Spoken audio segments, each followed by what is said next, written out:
situation, isn't it? Because the failure is... You're deliberately avoiding my point. Nothing's held back. And if you think this is the end of it, wait for more. And we do not shy away from the difficult stuff. Sometimes I want to shake people and say, if only you understood. So join me on Jubes and Kerr weeknights at 6 p.m, only on GB News, Britain's news channel.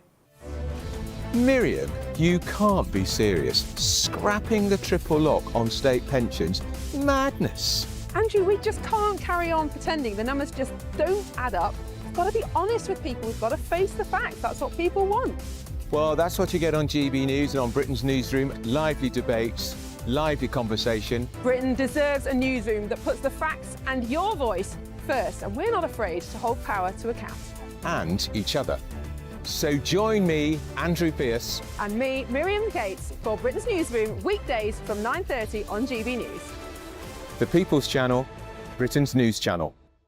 Britain was once the envy of the world. But look around. A nation that no longer knows what it is or where it's going. A country that's broken. How do we fix Britain? How do we bring it back? Friday night with Matt Goodwin at 8 p.m, only on GB News. Westminster's full of talk, but out here, it's the real world. Am I allowed to talk then? No, that's it. This is where it matters, real people and real lives. That's what politics is all about. The fact that Trump made a good start, no. Straight answers, no spin, and just a couple of pints. How many fingers have I got up? About 10. So join me for Lee Anderson's Real World every Friday at 7 p.m, only on GB News. The People's Channel, Britain's news channel.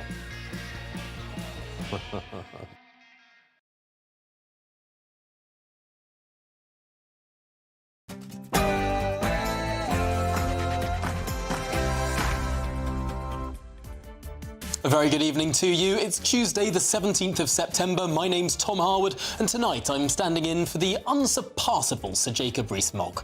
On tonight's programme, some breaking news this evening. A 25-year-old Eritrean man will not be deported to France this week under the government's supposed one-in, one-out policy.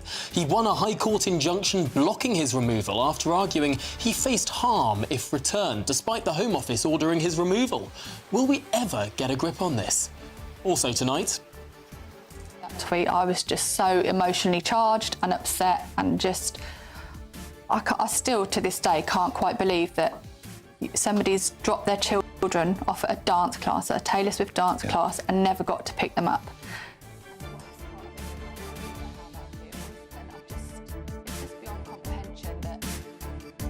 Released from prison, she told Farage about everything from the day she published the fated post to the impact of the ordeal that has had on her family to her stance on prison reform. Also, we make this government tell the House and the nation the truth, the whole truth, and nothing but the truth. How has everything gone so wrong so quickly for the Prime Minister? Jobs down, taxes up, deportations blocked, and questions now over Lord Mandelson weighing heavily on his back. Just after 14 months, could the game possibly be over for the Prime Minister? Plus, moments ago, Utah authorities announced they're seeking the death penalty for the suspected assassin of Charlie Kirk, as Tyler Robinson faces 7 capital charges. Also tonight... Honored to have him this game, and, you know, he's, I think he represents the country so well. Yes, stay tuned, because Donald Trump will arrive touching down in the United Kingdom imminently to begin his historic second state visit with His Majesty the King. All of that to come. It's a very busy programme. State of the Nation starts now.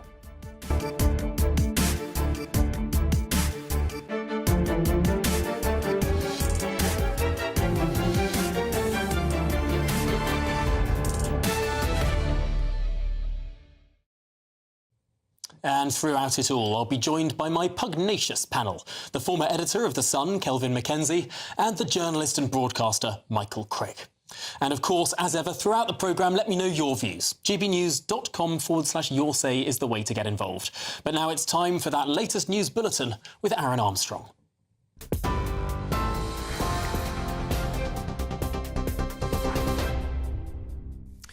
Thank you, Tom. Very good evening to you. Our headlines. An Eritrean asylum seeker has won a last-minute legal challenge to have his removal temporarily blocked. The 25-year-old arrived in the UK on a small boat last month.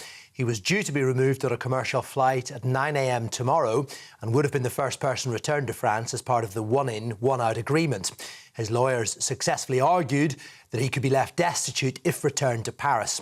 It casts further doubt on the government's scheme after 2 deportation flights failed to go ahead on Monday and Tuesday.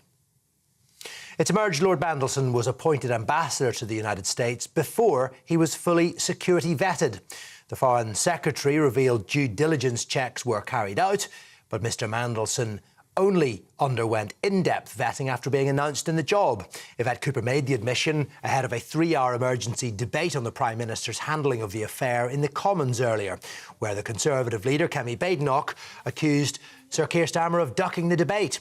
She urged Sir Keir to apologise to Jeffrey Epstein's victims and challenged him to provide the full facts about Mr Mandelson's appointment. Prime Minister needs to come clean about what he knew and when he knew it. Yes. Not send his junior ministers to cover for him. The Prime Minister needs to publish the Mandelson-Epstein files in full. The Prime Minister needs to take responsibility for the appointment of Lord Mandelson as ambassador to Washington. But the Prime Minister, Mr Speaker, is not here because he is hiding from Parliament, hiding from questions. Actor and director Robert Redford has died at the age of 89. Redford was one of Hollywood's leading men in the 1970s after starring in Butch Cassidy and the Sundance Kid and The Sting, for which he won an Academy Award, acting alongside his good friend Paul Newman in both films. He went on to become an Oscar-winning director with Ordinary People in 1981. In a statement, his publicist said the actor died in his sleep at his home in the mountains of Utah, the place he loved, surrounded by those he loved. Tyler Robinson has been charged with the murder of Charlie Kirk. Utah prosecutors have filed a total of 7 charges against the suspect and have confirmed they will be seeking the death penalty. The defendant will continue to be held without bail. The right-wing influencer was killed at one of his rallies at Utah Valley University on Wednesday. And Donald Trump is due to land in London shortly for his second state visit to the UK. The US president will spend time with the King at Windsor Castle tomorrow before meeting the Prime Minister at Chequers on Thursday. Now, before he took off, Mr Trump said the Prime Minister is doing a great job, hinted the UK may be up for getting a better trade deal, and also praised the King, referring to him as his friend. He is due to land around 8:30. We'll bring you all the latest when we get it. That's it for the moment.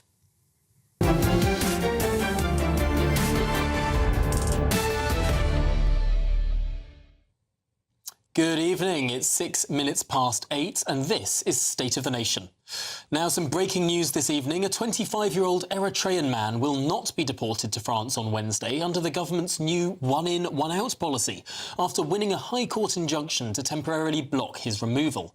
The man, who arrived in the UK by small boat just last month, had been due to board a flight under the Franco-British returns deal negotiated by Sir Keir Starmer. His lawyers argued, however, he faced a real risk of harm, destitution even, if he returned to France. Well, the Home Office defended its decision to include him in the first wave of removals, insisting it was reasonable and lawful. But before we get into all of that, Donald Trump is, of course, arriving in the United Kingdom this evening. Let's see if we can cut to Stansted Airport, where we're expecting his plane to come in on this second historic state visit with His Majesty the King. Now, the US president is still haunted by that recent assassination of Charlie Kirk. He enters a nation where the Prime Minister is also under intense pressure over the former US ambassador's ties to Jeffrey Epstein. Massive protests are expected in both London and Windsor. We'll be following every moment as the events unfold. I suppose there's a key question for President Trump. Will he show some leniency towards our embattled Prime Minister? But we can see here on our screens live at Stansted Airport. That is Marine One, by the looks of things. That is the helicopter that carries the president. Let's just see if we can see any more there through our live feed at Stansted Airport. We're expecting, of course, Donald Trump to be heading straight to Windsor this very evening, where all the ceremonial parts of his state visit begin in earnest tomorrow. Well, there is much to discuss about this visit, and indeed whether or not we'll catch a glimpse of the US president after his marathon journey across the Atlantic. Delighted to be joined in the studio by my panel, the former editor of The Sun, Kelvin Mackenzie, and the journalist and broadcaster, Michael Crick. Kelvin, let's kick off with you. We think we're looking at the president's helicopter there on screen. This is going to be a big week. Yes, I mean, what's extraordinary is that, you know, when an American president arrives in the UK, that's quite a big deal. When Trump turns up, it's a massive deal. There has never been anybody in the Western world who has encompassed so much personality and political strength as Trump. I've never seen anything quite like it. The fact that you're taking live, the fact that there is a plane arriving with the president aboard it and you're taking it minute by minute is an indication of how important it is. He says that he might be a bit helpful towards us in relation to tariffs. And could I just urge him to be very helpful? Our country is not going through a good run, and the idea that 25% tariffs on steel, right, which is the bedrock of building in our country and actually manufacturing, right, if we can reduce that down to 10 and scrap whiskey altogether, which is at 10. Hang on for a moment. Keir Starmer said it would get down to 0 when he last met Donald Trump, when this deal was supposed to be negotiated. Yeah. I mean, Michael Crick, has there been some backsliding on this deal in the meantime? I've no idea. I'm not on top of the details of the tariffs issue or the deal, but what I would caution Starmer is not to be as fawning and as obsequious as he was when he went to Washington. Well, that's his strength. That's his strength in the face of powerful people. Well, if it is, it's the only one he's got. Yeah, and of course there is this big economic question hanging over this visit. A huge economic question because growth is at 0 in the last monthly statistics, because this country is hurting, because for the last 20-odd months we've seen the payroll employment go down, the number of jobs available in this country shrink, just at a time when the government is spending more money. I mean, we really are at an economic crunch point. Well, we are, and we depend on, to some extent, on American investment, but we also, you know, mustn't forget that we trade more heavily, actually, with the European Union. We mustn't forget them either. Yeah, the economy is flat right now, or particularly if you allow for population growth, it's sort of in recession if you allow for. There's a story in The Guardian tonight which says that the OBR is now letting it be known, right? Now, that's the first time they've said this, that the OBR is now letting it be known that their productivity is going to be much lower. And it looks as though it's going to be 1.25% lower. I know these are technical details and probably your audience are not interested. That 1.25 represents 20 billion, a whole of 20 billion. It is and we haven't got 20 pence. Yeah. So, you know, they're slowly letting the bad news out, especially with Trump arriving. Honestly, I feel very fearful about where our country is going right now and what on earth has happened to the nation, what has happened to hard work, what has happened to our belief in capitalism. There's something gone wrong. And I blame the Tories almost as much as I blame Labour. Nonetheless, there are certain things about Trump that which I find, well, a lot of things about Trump that I find. I mean, I'm going on the protest tomorrow in London because, you know, Trump does he know? stands... I'm sure he does. I'm sure he does. You know, on so much, he is just out of step with this country. He's deeply unpopular with the public in this country. The polls show that. He has, you know, been sucking up to Putin. He's failed. Well, hang on. Europe Donald Trump has just said, with regard to Ukraine, that he will have an effective embargo on Russia if Europe stops buying Russian oil. Isn't the problem here that countries like Germany are continually dependent on Russian oil and will not agree to an embargo? And Trump has a point there. But overall, his policy on Ukraine has given succor to Putin. Putin must be delighted that Trump is in the White House and not Biden. On Gaza, he's let Netanyahu get away with everything. On global warming, it's a dreadful record. There is one area where he does hold greater esteem with the American population, and that is illegal migration. He's brought that down to practically nil across the southern border of the United States when it was millions, literally millions. I wonder if we can bring this conversation back to Britain. Only by deporting people to appalling situations. Some people who are totally innocent to Venezuela and appalling prisons there. Oh, come on. You know, this is one guy who's turned into a kind of global PR on behalf of the left, of which I imagine you're a representative tonight. But what he has achieved, literally without shooting anybody, has been absolutely phenomenal. And actually, what I would like to see in our country is any politician, anybody at all, who was able to actually turn back illegal migrants. It's a lot easier for an American... I mean, Biden deported loads of people as well. It's a lot easier... He was allowing them in by the tens of thousands. It's a lot easier for an American president to deport people to Latin America. Is that because they're not party to the ECHR? For a European leader to deport people, say, to Afghanistan. Or to France, as we learned tonight. I mean, let's get back to this topic of the Eritrean migrant who came across on the 12th of August as part of the enormous flow that we saw. I mean, thousands upon thousands of people that came across this summer. After the government announced this one-in, one-out deal, he was supposed to be returned to France. The French agreed that he could come back to France. But the British courts have, at the very least, delayed that.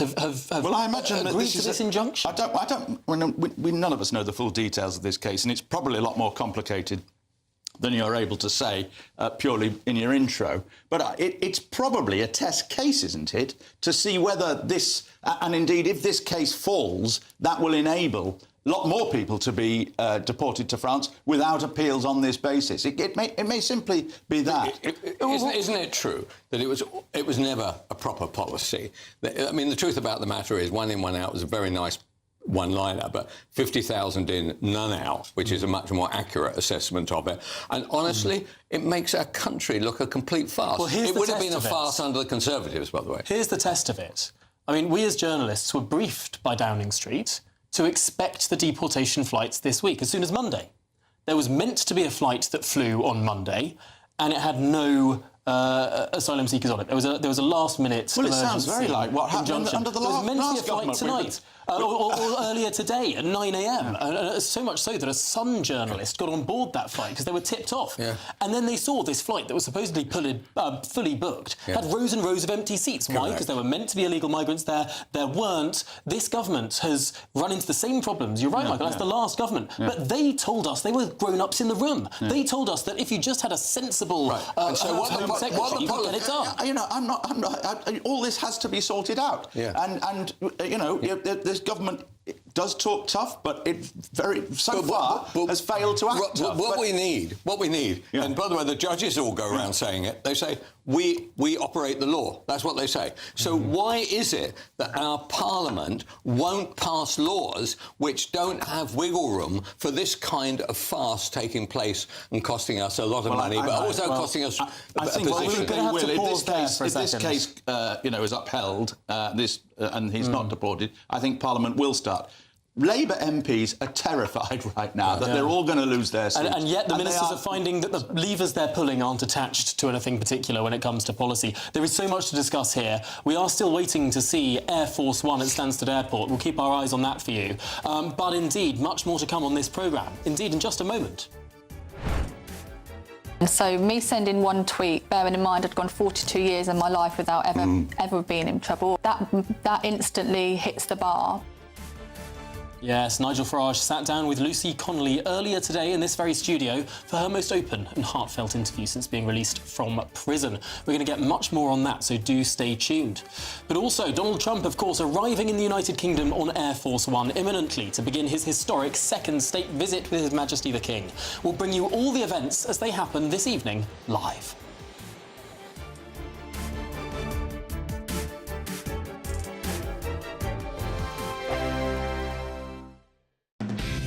Decisions made in Washington aren't just shaping America, they're shaping Britain too. From migration to global security, from crime to health. Whatever happens in the White House today will be felt in your town or city tomorrow. That's why The Late Show is live from Washington, D.C. Cutting through the politics to show you what it all means for Britain. The Late Show Live starts Monday night at midnight. Only on GB News, Britain's news channel. GB News Breakfast. Every day from 6 a.m.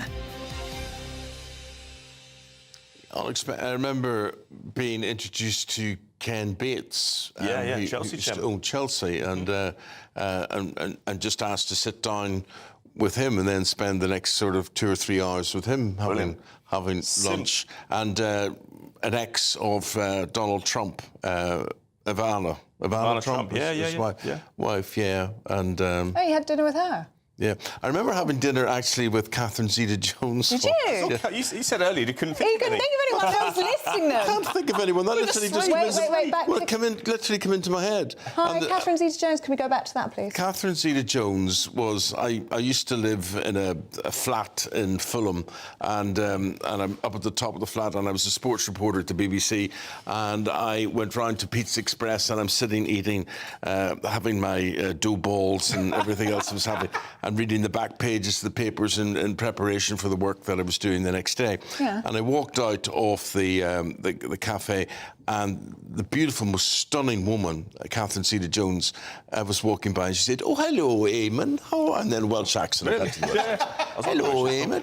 How are you? And we were standing talking, and we were nattering away, and she said, "Anyway, why are we standing talking in the street? Have you eaten?" And I went, said no. No, I didn't say no. I went, no. And I went inside, and I remember Pizza Express was empty. And the waiter saw me again, and I went and sat down with Catherine, and he said, "And you, sir, are you eating?" And I went, "Yes." He said, "What are you having?" I said, "Could I have the dough balls?" And I've never been able to eat dough balls again since. GB News, the People's Channel. Exciting news. Every Friday, my Patrick Christie's Tonight Show is going to have a twist to it. We're welcoming some special guests. You. That's right, on Fridays I'm going to be doing my show in front of a live studio audience, because this show is about you and what you have to say. It's going to be the same big debates, same big topics, same big opinions, but every Friday night at 9 p.m. you are invited to come on down to Patrick Christie's Tonight to be a part of the action. Only on GB News, the People's Channel, Britain's news channel.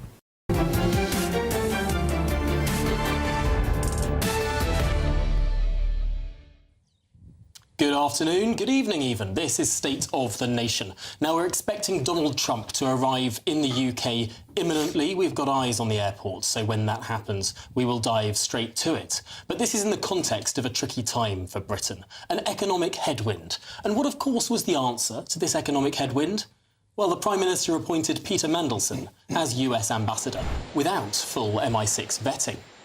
Now, ministers defended that risk, saying it was necessary in the face of Britain's economic peril.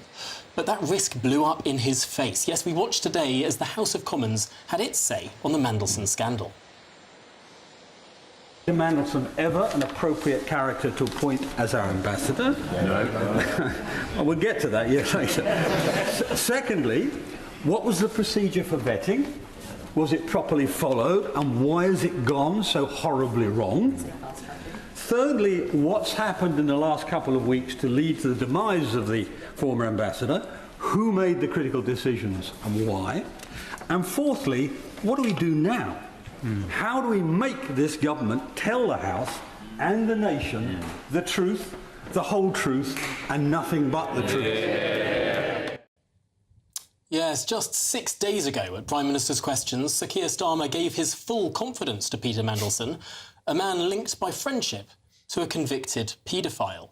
Yes, in order to save the special relationship with the United States, he relied upon someone who had a special relationship with a convicted felon. Well, I'm joined now by the Deputy Leader of Reform UK, Richard Tice, along with my panel, Kelvin Mackenzie and Michael Crick.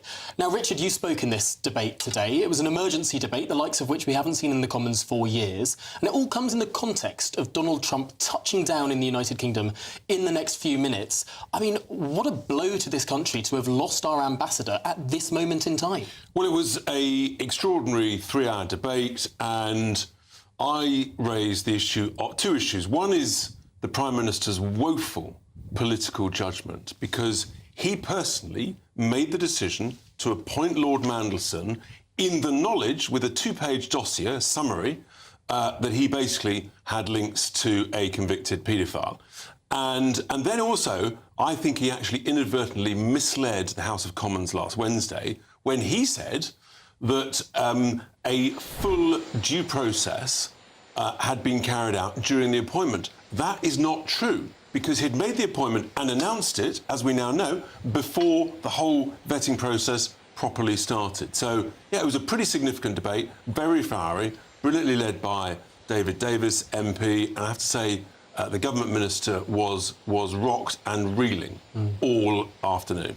Now, I watched quite a bit of this debate today. I was struck by how many members of the Labour Party, or people that you would ordinarily think would be, at the very least, sympathetic towards the position of the Prime Minister, actually went for the jugular. I mean, from Richard Bergen, Liz Saville-Roberts, these sort of people were standing up and really going for him. Because what he has done is so totally indefensible. I mean, you can't defend being the best pal of a convicted paedophile, or that individual recommending to the paedophile to use his jail period, his jail term, as an opportunity. That was the advice from Lord Mandelson. I mean, it doesn't get any worse. Utterly humiliated on the international stage, ahead of the visit by President Trump, and I just think the Prime Minister is very glad there's not Prime Minister's Questions tomorrow, because he is on very thin ice, and the chat in the House of Commons is that the Prime Minister may not last until May. I mean, that is the most extraordinary news after, just 14 months of this Prime Minister being in office. But I've got to ask, has Reform UK slowed the pressure on the Prime Minister? The reason I ask is that... As a slowed or slewed? Slowed. The reason I ask this is that, as a journalist, we were preparing to go big on Mandelson on Monday. But a bigger news story in UK politics came along. That was, of course, your press conference announcing Danny Kruger and his defection as a sitting Conservative MP, shadow minister even, moving to the Reform Party.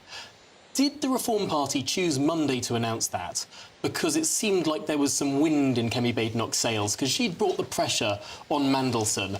That was suddenly knocked away by your news. We were doubling down. We were putting massive pressure on the Conservative Party, alongside, everyone knows there's huge pressure on the Labour Party. So basically we're just parking our tanks on both the two main parties' lawns, pretty successfully, I would suggest. Right, let's bring in my panel on some of this. Michael Crick, what do you make of what you've heard? Well, it's extraordinary to me how often political leaders, prime ministers, have no character judgment when it comes to appointing close people around them. And the rest of us think, God, that guy's a bit dodgy, isn't he? What have they done appointing him? I mean, take Andy Coulson or Geoffrey Archer as the Tory candidate for Mayor of London, or Nazim Zahawi, actually, who was on the programme before this one, or Andy Coulson, the former editor of the News of the World, involved in phone hacking. My friend Andy. Michael, is there a difference, though? When Andy Not Coulson... really, no. These are all dodgy characters, and they all came across... Let me finish the thoughts. Yeah. When Andy Coulson was appointed, the Prime Minister seemed to be in a stronger position.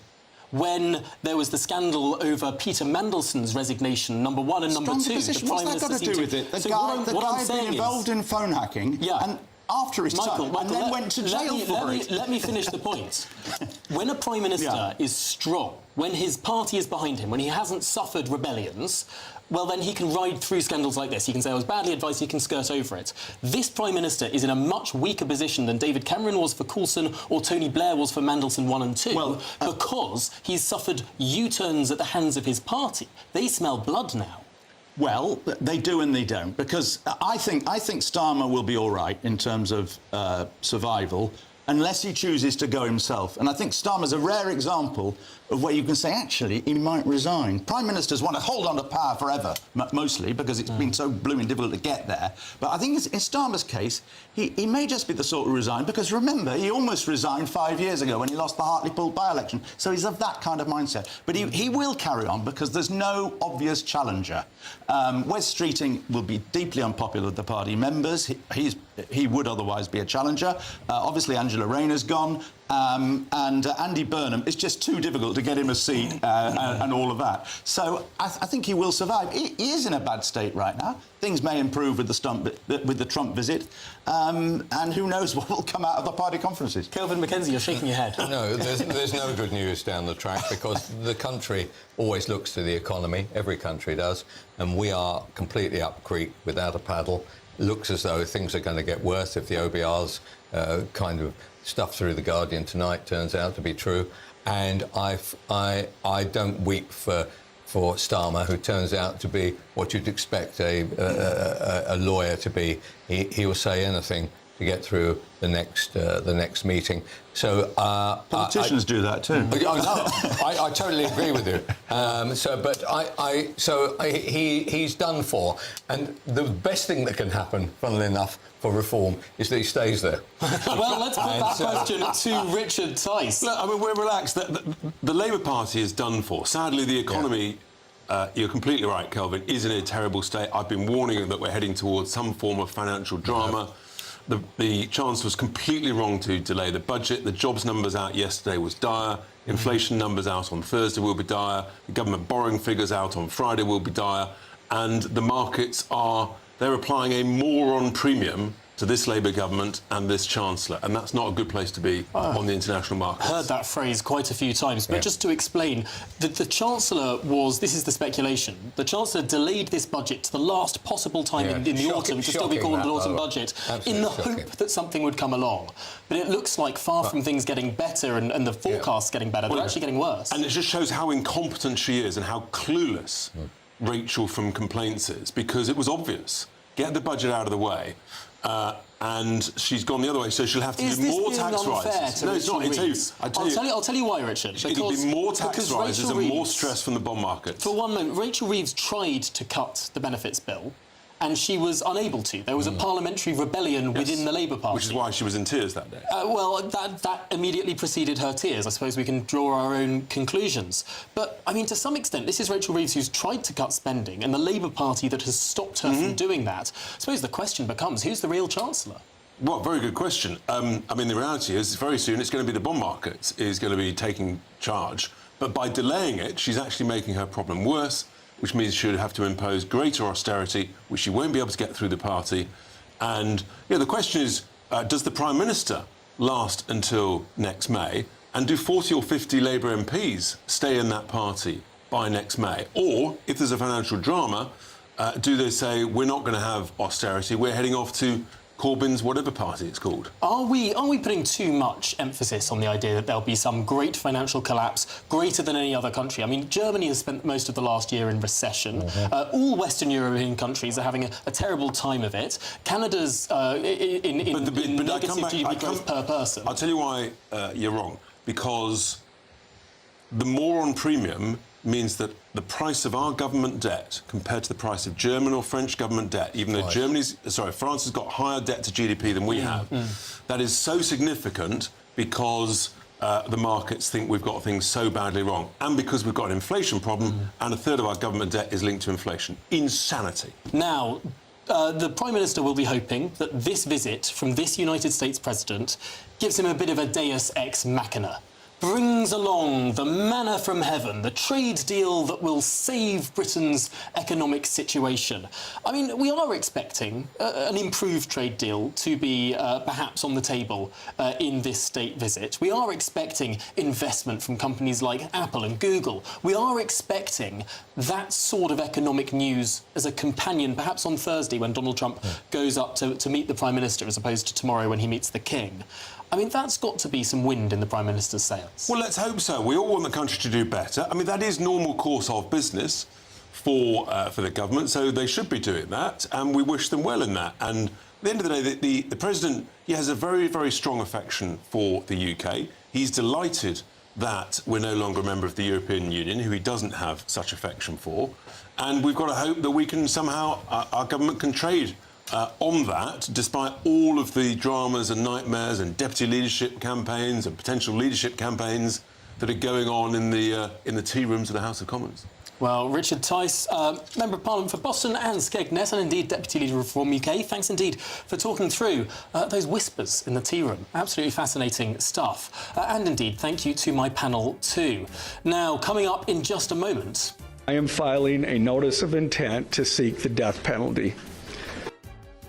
Yes, moments ago, the Utah authorities announced they're seeking the death penalty for the suspected assassin of Charlie Kirk, as Tyler Robinson faces 7 capital charges. But what does this mean for America and the world? All this as we're expecting Donald Trump to arrive imminently in the United Kingdom to begin his historic second state visit with His Majesty the King. We'll bring you all the events as they happen live.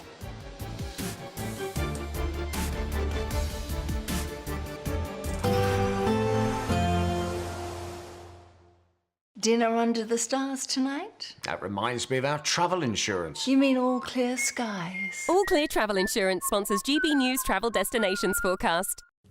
If you're wondering where you can go to avoid the UK's wind and rain, well, just about anywhere further south will do it, with a large area of high pressure bringing widespread dry and sunny weather, and in fact very warm weather to the Canaries, into Spain as well as Portugal. Central Spain at the moment seeing temperatures up to 37, 38 Celsius, much higher than average for the time of year. Not quite as hot across Central Europe, but mostly dry with plenty of sunshine, and that theme continues through the rest of the week and into the weekend. All Clear Travel Insurance sponsors GBNews Travel Destinations Forecast. Evening. Yes, it's time for your latest weather update from the Met Office here on GB News. It's been by and large a fine day today. We've seen 1 or 2 heavy showers, but more wet and windy weather coming in tonight, making for a soggy start tomorrow. It should brighten up in a few places, but some areas staying damp, particularly in Wales, where we have a weather warning. And here's the reason why. Low pressure is moving in, pushing away a little ridge of high pressure. The rain already creeping into parts of the west.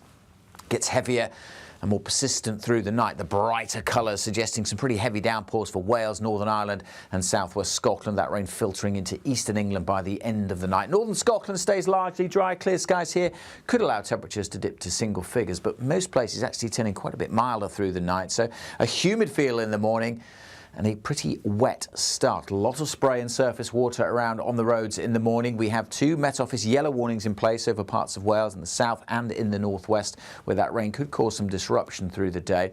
Already clearing from Northern Ireland by 7 or 8 o'clock, so turning a bit drier and brighter here. That rain slowly creeping north across Scotland, but northern Scotland, another place that should have by and large a dry start. But that's the exception to the otherwise pretty soggy rule. Not just wet, but also really quite windy. The heavy rain, though, should start to ease. I think the rain is likely to linger in parts of Wales and southwest England and edge into northern Scotland. But southern Scotland joins Northern Ireland in turning drier and brighter. North Wales, northern England also cheering up quite a bit through the day. It's going to feel quite humid, and with a bit of brightness in northeast England, 21, perhaps even 22 degrees Celsius, just about possible. But we'll see more rain coming in on Thursday. Now the rain band shifted a bit further north. Again, North Wales seeing some heavy bursts, along with northwest England, parts of Northern Ireland, southern Scotland. Northern Scotland looking largely dry on Thursday, and much of the south as well. And notice those temperatures ticking up, feeling quite warm in the south to end this week. Goodbye. Hi, I'm Michelle Dewberry, and my show is your opportunity to cut through all the noise and dive in headfirst to some robust debates. Ideas clash. Situation, No, isn't it? no, Because the because failure is- you're the failure is- deliberately avoiding my point. Nothing's held back, And if you think this is the end of it, wait for more. and we do not shy away from the difficult stuff. Sometimes I want to shake people and say, if only you understood. So join me on Jubes & Co. weeknights at 6 p.m, only on GB News, Britain's news channel. Mornings don't have to be tiresome, especially if you have the right company. Wake up to news as it happens, opinion and debate, and of course, a little bit of entertainment too. Because when the kettle's on, we're on. That's Breakfast on GB News, a show worth waking up for. Every morning from 6 a.m. Only on the People's Channel, Britain's news channel. We'll spread the news, you spread the word.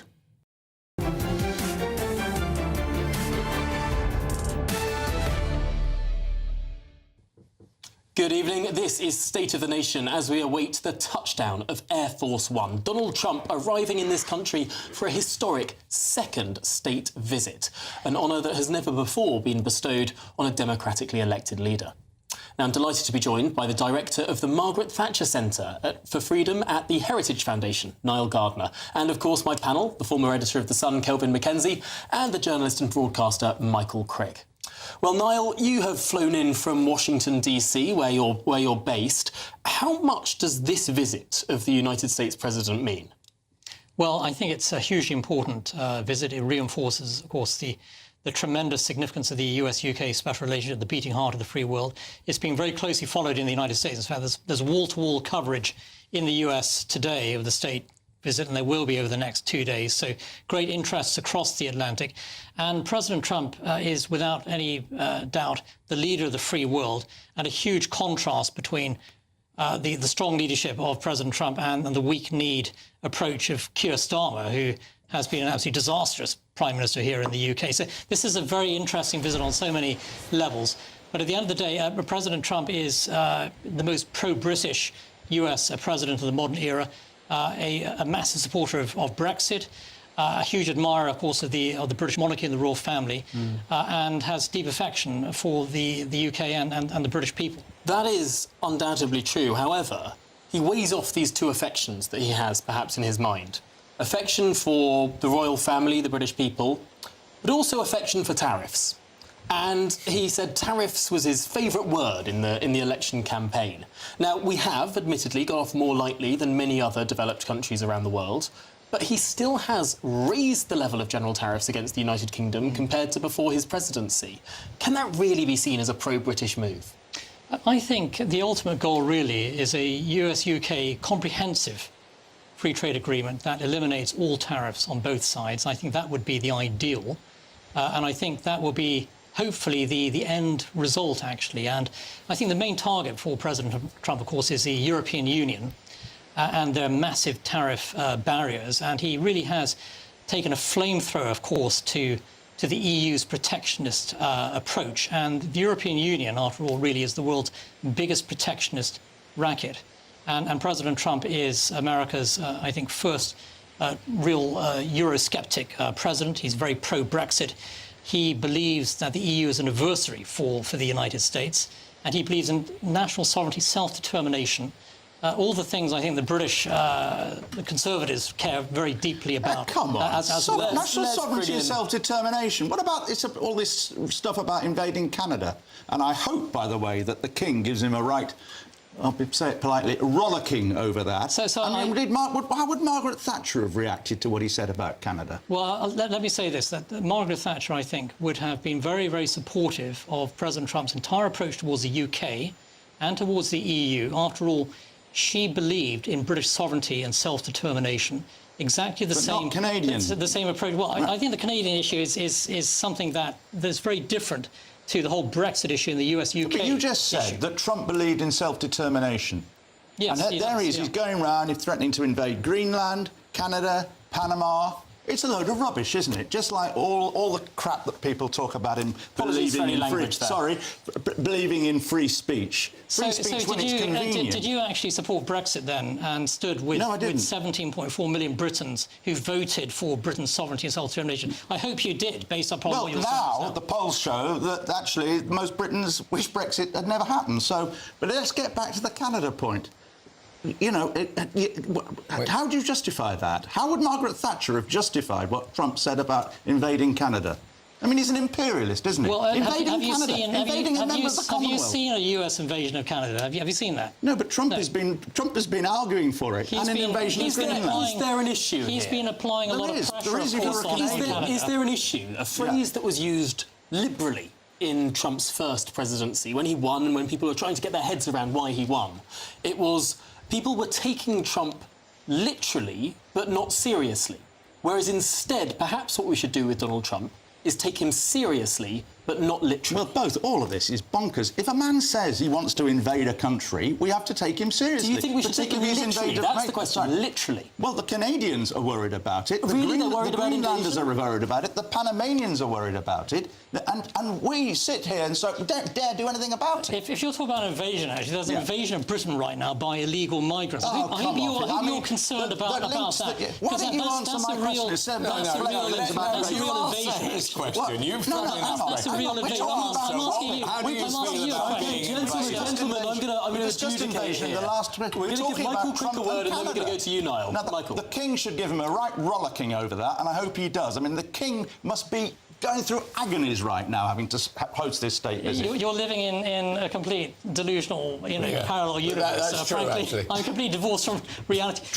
So are you. I'm sure the meeting between the King and President Trump will be extremely cordial, very, very I'm close. sure it will be cordial, but close friendship. He obviously can't stand Trump. Okay, let's bring in. That's a complete lie. Okay, let's bring in Kelvin. There's no evidence for that. There's no evidence because their whole attitude to life is totally different on virtually every count. Okay, let's pause that for a second and bring in Kelvin McKenzie. Well, the only reason I can't see a free trade agreement is basically our country is run by a mixture of the trade unions and the left of this country, and I can't imagine the trade unions run the country. The trade unions. Have you tried getting into London? It's okay for you wandering around. I've just written a book about Edward Heath. I'm writing a book about Edward Heath. I'm not that was when listening the to trade this crap unions really anymore. were strong. Actually, he's talking tosh. This country is run by trade. You're not allowed to say I've got to apologise for the freaky language there. We'll have a double crap reversal there. So, look, I can't see that free trade treaty agreement coming, and because I would be fearful about where a free trade country came to us with all our trade unions and all our lack of productivity and our lack of economy. And actually, I think we need barriers, actually, in order for us to live. I'm afraid it's not a good... We are in a very, very bad shape. Could it be that the trade union, actually, that is most holding up a trade deal when it comes to the United States, a comprehensive free trade deal, isn't something like the RMT or the NUM, but instead the NFU, the National Farmers Union, because there are farmers who are very concerned about what a trade deal would mean. Yes, having all that meat dumped on them, I can well understand that. I'm very fearful of that. And actually, and having seen that when Trump decides to deploy his tariffs, the commercial effect it has on a small country like the UK, I fear for it. Now, look, I admire a lot of what Trump says. Some of it, though, crosses the line, and I'm just worried about the economics of the world when he flexes his muscles in the way that he does. Margaret Thatcher would have hated all this tariff stuff, and Niall knows it. I mean, there he is, going round with the name Margaret Thatcher on his organisation, and actually, so much of what Trump stands for is not what Thatcher would have stood for. That's an interesting point, because a lot of this conversation is also, has there been a break in the American conservative movement? Ronald Reagan has, in the centre of DC, a building named the Ronald Reagan Institute for Free Trade. I mean, the Republican Party has veered so far from that sort of Thatcher-Reagan vision. I would disagree there, and certainly there's a big debate over tariffs. But if you look at the big picture, this is a very pro-free market US administration. It's a very pro-capitalist US administration. 50% tariffs actually. on Brazil. And I would say on the vast majority of key issues advanced by President Trump, I think Margaret Thatcher would have found a real agreement, actually, with President Trump, especially on the issue of law and order, securing America's borders, Law and order, you mean letting out all the people who behind the January 6th attack? Law and order. Locking up locking up dangerous, illegal migrant criminals in the United States, hundreds of thousands of them. Imposing a 50% tariff on Brazil in order to get Bolsonaro released from jail. Because coming up in just a moment. This is a letter from His Majesty the King. It's an invitation for a second state visit. This is really special. Yes, we're expecting that touchdown of Donald Trump. Do stay with us, don't move a muscle.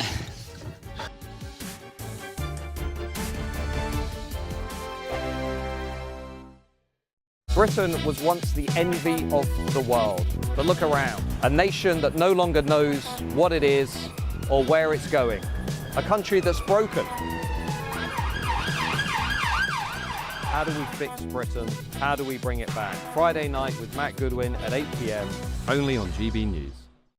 It's Patrick Christie's Tonight, and here we do things differently. It's explaining the absolute madness of this, doesn't it? It's explosive. I mean, this is very good. It's lively. 850. Your government sat there, Sean, and it did nothing. It's controversial. And the Middle East has been in turmoil since before I was born. It's everything you need to kickstart your evening. Everyone's had their Weetabix tonight. I love to see it. That's Patrick Christie's Tonight, weeknights from 9 p.m.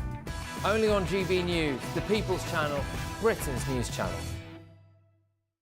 Hi, I'm Michelle Dewberry, and my show is your opportunity to cut through all the noise and dive in headfirst to some robust debates. Ideas clash. Situation, no, isn't it? No, Because the failure is... You're deliberately avoiding my point. Nothing's held back. And if you think this is the end of it, wait for more. And we do not shy away from the difficult stuff. Sometimes I want to shake people and say, if only you understood. So join me on Jubes & Co. weeknights at 6 p.m, only on GB News, Britain's news channel.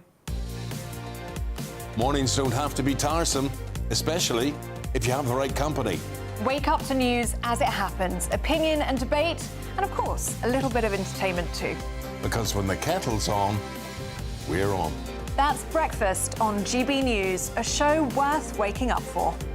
Every morning from 6 a.m. Only on the People's Channel, Britain's news channel. We'll spread the news, you spread the word. From the school run to the home run, watch a new show for all of Britain. He can say whatever he wants. A straight talking show where all voices are heard. And, you know, when are we going to stop talking about smashing the gangs and actually do it? With the stories that matter from every part of our country. There's a bit of a crash landing there for your Chancellor. Bold, fearless and standing up for you. That's me, Martin Daubney, 3 p.m. till 6 p.m, weekdays, here only on GB News. The People's Channel, Britain's news channel. In the GB newsroom, we bring you the news as it happens. With our team of dedicated journalists across the UK, we're ready to keep you up to date with what's happening every half an hour, every single day. Bulletins here on GB News, the People's Channel, Britain's news channel. At GB News, we love to hear from you, our loyal community. So drop us a line at gbnews.com/yoursay. There, you can talk to each other and also to the presenters live on air. gbnews.com/yoursay, because GB News is your channel, Britain's news channel.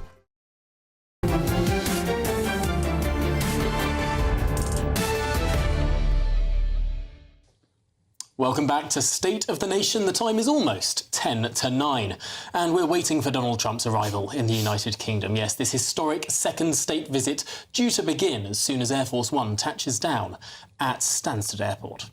Delighted to be joined by the director of the Margaret Thatcher Centre for Freedom at the Heritage Foundation, a United States think tank, Niall Gardner, and my panel, the former editor of The Sun, Kelvin Mackenzie, and the journalist and broadcaster, Michael Craig. Kelvin, this is a significant moment in the course of world events. I mean, no president before in the history of the United States has had 2 state visits. Why do you think this was offered, this unique honour was offered to Donald Trump? Well, I actually have no idea why he should come here a second time, to be absolutely honest, unless it was, of course, to make sure that nobody had nicked any of the 17th green up in Scotland or wherever his golf course is. But so it's a nice thing to do. Actually, in the middle, there is some good news going to come out. We're going to hear about big investments by American companies, and that will be fantastic. We could do with some good news since all the news that we've had on investment lately, if you take what the pharmaceuticals have been saying, is that we're not going to invest here because we can't make any money out of the NHS. So actually, this is all good news. However, my friend here will tomorrow be marching in hostility to Donald Trump. And the trouble is that he is a divisive character. He is in the US, right? I have a brother who now won't watch the news. He's a left-wing Democrat. He won't watch the news because he doesn't want to see Trump's face under any circumstances whatsoever. So he's just become denewsed, as they say. So over here, actually, the joy would actually be seeing King Charles alongside Trump. That will be an interesting, actually seeing Kate alongside it, that will be the joy. The idea that Starmer will be, you know, I don't want to use the expression actually, but licking a rather strange area of Trump, right, on the Thursday at Chequers, I find quite sick-making, and because he talks a good game about my friend Trump, and then we got 25% tariffs on steel. You said, Tom, that it would be a big day in the history of world events or something like that. It won't actually, unless, I mean, this is my hope, but I think it's very unlikely to happen. Starmer persuades Trump to change tack on Ukraine, be much more supportive, and on Gaza. And so far, he hasn't. I mean, Trump's record on Gaza is appalling. He's allowed Netanyahu to get away with murder, literally, genocide. Michael, why do you think it is that so many Labour politicians were on marches like the march that you're going on tomorrow when they were in opposition? And I have to say, it's the first time I've marched for anything in 49 years. That is a significant that is a significant piece of news in world events, Michael Craig. Well, that's for most of that period. I was, a neutral television journalist. Of course. But here's the point. There were lots of Labour politicians who went on these marches when they were in opposition. Now they find themselves in government. They take a very different attitude, presumably because they think it's better for the country to not march. Well, they're frightened of the Labour Party discipline because the Labour Party will purge them, and they purge people at the slightest, for the slightest excuse under Starmer. Will that matter anymore when you have a Corbyn offering saying, come on down? I agree. I think some of this will break down. So, it's a bit... And frankly, it's appalling. I mean, there's more opposition to what the Israeli government are doing in Gaza than in Israel. There's more opposition in Israel to what they're doing in Gaza than there is in this country. The mainstream, apart from the Liberal Democrats, who have a brilliant record on this, the other parties have been cowed into... I wonder if that's because the Liberal Democrats are so far from power that actually they have the luxury. They have the luxury of being able to go on protests. What people like David Lammy and Keir Starmer have found is that they've changed tack now that they're in office. I'm so sorry, we have run to time on the programme. But Michael Crick, Kelvin McKenzie and Niall Gardner, thanks indeed for being here. It's going to be a monumentous day tomorrow. That's all from me, standing in for Jacob Rees-Mogg this evening on State of the Nation. Up next, another stand-in. Yes, Alex Armstrong is in for Patrick Christie's. Alex. Hello, Tom. Well, say hello to my good friend Michael Crick for me, though. I hope you can tune into the show. We've got a huge few hours levelled up for you. We've got Trump and £250 million spent on foreigners using the NHS. Should you be paying for it? And so much more. See you after the weather.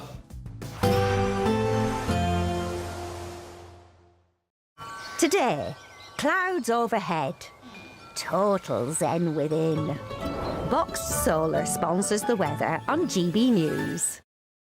Evening. Yes, it's time for your latest weather update from the Met Office here on GB News. It's been, by and large, a fine day today. We've seen one or two heavy showers, but more wet and windy weather coming in tonight, making for a soggy start tomorrow. It should brighten up in a few places, but some areas staying damp, particularly in Wales, where we have a weather warning. And here's the reason why. Low pressure is moving in, pushing away a little ridge of high pressure. The rain already creeping into parts of the west. Gets heavier and more persistent through the night. The brighter colours suggesting some pretty heavy downpours for Wales, Northern Ireland and southwest Scotland. That rain filtering into eastern England by the end of the night. Northern Scotland stays largely dry. Clear skies here could allow temperatures to dip to single figures, but most places actually turning quite a bit milder through the night. So a humid feel in the morning and a pretty wet start. A lot of spray and surface water around on the roads in the morning. We have two Met Office yellow warnings in place over parts of Wales in the south and in the northwest, where that rain could cause some disruption through the day. Already clearing from Northern Ireland by 7 or 8 o'clock, so turning a bit drier and brighter here. That rain slowly creeping north across Scotland, but northern Scotland, another place that should have, by and large, a dry start. But that's the exception to the otherwise pretty soggy rule. Not just wet, but also really quite windy. today. The heavy rain, though, should start to ease. I think the rain is likely to linger in parts of Wales and southwest England and edge into northern Scotland. But southern Scotland joins Northern Ireland in turning drier and brighter. North Wales, northern England also cheering up quite a bit through the day. It's going to feel quite humid and with a bit of brightness in northeast England, 21, perhaps even 22 degrees Celsius, just about possible. But we'll see more rain coming in on Thursday. Now the rain band shifted a bit further north. Again, North Wales seeing some heavy bursts, along with northwest England, parts of Northern Ireland, southern Scotland. Northern Scotland looking largely dry on Thursday, and much of the south as well. And notice those temperatures ticking up, feeling quite warm in the south to end this week. Goodbye. Today, clouds overhead. Total zen within. Boxed Solar sponsors the weather on GB News. It's our biggest Great British giveaway to date. You could be driving away with this brand new Benamar Primera motorhome. This 4-berth home from home comes complete with integrated kitchen and bathroom areas and has all of the tech you'd expect from the latest 2025 model. We'll also give you an incredible £30,000 in tax-free cash to make sure that any adventures you take in your new motorhome are taken in style. For a chance to win, text WIN to 63225. One entry costs £2.50 plus one standard network rate message, or text BONUS to 63225. 5 entries cost £5 plus one standard network rate message. Go to gbnews.com/win. Entries start at £2.50. Call 0903 686 3232. Calls cost £2.50 plus your network access charge. Or post your name and number to GB16 PO Box 8690 Derby DE1 9TT. UK only. Entrance must be 18 or over. Lines close at 4 p.m. on the 31st of October. Please check the closing time if listening or watching on demand. Hi, I'm Michelle Dewberry, and my show is your opportunity to cut through all the noise and dive in headfirst to some robust debates. Ideas clash. Situation, no, isn't it? No, because the failure is you're deliberately avoiding my point. Nothing's held back. And if you think this is the end of it, wait for more. And we do not shy away from the difficult stuff. Sometimes I want to shake people and say, if only you understood. So join me on Jubes & Kerr weeknights at 6 p.m. only on GB News, Britain's news channel.